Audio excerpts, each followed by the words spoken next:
నా పేరు గూలి జయరాజ్ మాదిగా మాదిగ రిజర్వేషన్ పోరాట సమితి రాష్ట్ర సీనియర్ నాయకుడిని, డాక్టర్ బిఆర్ అంబేద్కర్ కోనసీమ జిల్లా మహాజన సోషలిస్ట్ పార్టీ వర్కింగ్ ప్రెసిడెంట్ని. మండపేట నియోజకవర్గంలో 8వ తారీఖున రాయవరం మండలం కొమరపాలెం గ్రామంలో బాణాసంచా విస్ఫోటనం జరిగి యావత్ రాష్ట్రాన్ని దిగ్భ్రాంతికి గురి చేసింది. ఆ ఘటనలో బీసీ ఎస్సీ నిరుపేద కుటుంబీకులు రెక్కాడితేనే కానీ డొక్కాడని నిరుపేద వర్గాలకు సంబంధించిన వారు చనిపోవడం జరిగింది. 14 రోజులు కావస్తున్న ఈ ప్రభుత్వం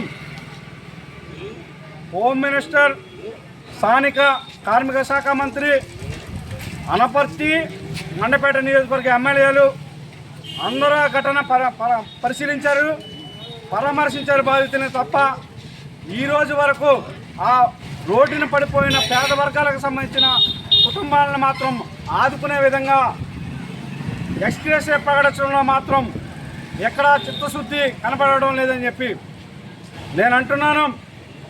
ఈ స్థానిక ఎమ్మెల్యేలు, మంత్రివర్యులు మీరు ప్రమాణ స్వీకారం చేసిన కాడి నుంచి ఈరోజు వరకు గౌరవ ముఖ్యమంత్రి నారా చంద్రబాబు నాయుడు గారి దృష్టికి మీ నియోజకవర్గాల్లో, మీ ప్రాంతాల్లో అనేకమైన సమస్యల మీద మీరు ఆయనకి విన్నవించడం ఎన్నో జరిగినాయి. కానీ ఈ విషయం జరిగి 14 రోజులు కావస్తున్నా చనిపోయిన బీసీ ఎస్సీ పేద వర్గాలకు సంబంధించిన ఈ కుటుంబాలను ఆదుకునే విధంగా మీ చిత్తశుద్ధి కరువైందని చెప్పి నేను అంటున్నాను.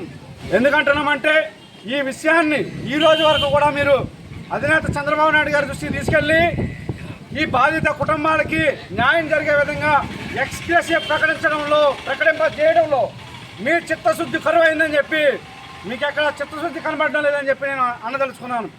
మీకు ఎక్కడైనా ఏ కోణానైనా చిత్తశుద్ధి ఉంటే ఖచ్చితంగా 24 గంటల్లో అధినేత చంద్రబాబు నాయుడు గారిని కలిసి జరిగిన సంఘటన పరిస్థితులన్నింటినీ వివరించి ఎవరైతే బాధితులు ఉన్నారో ఆ బాధితులను అన్ని విధాలు ఆదుకునే విధంగా ఒక అధికారిక ప్రకటన చేసి ఆ బాధిత కుటుంబాన్ని ఆదుకోవాల్సిన బాధ్యత మీ మీద ఉన్నదని చెప్పి మేము సవినీయంగా విజ్ఞప్తి చేస్తున్నాం. అదే సమయంలో ఈ రాష్ట్రంలోని, దేశంలోని మేమే ఎక్కువ అంటారు కదా మా బీసీ సోదరులు. అయ్యా, నా బీసీ సోదరులను ఆయా అగ్రవర్ణ రాజకీయ పార్టీలో ఉన్న నా బీసీ సోదరులకు విజ్ఞప్తి చేస్తున్నాను. చనిపోయింది 7 నా బీసీ సోదరులు, చనిపోయింది 2 నా ఎస్సీ సోదరులు.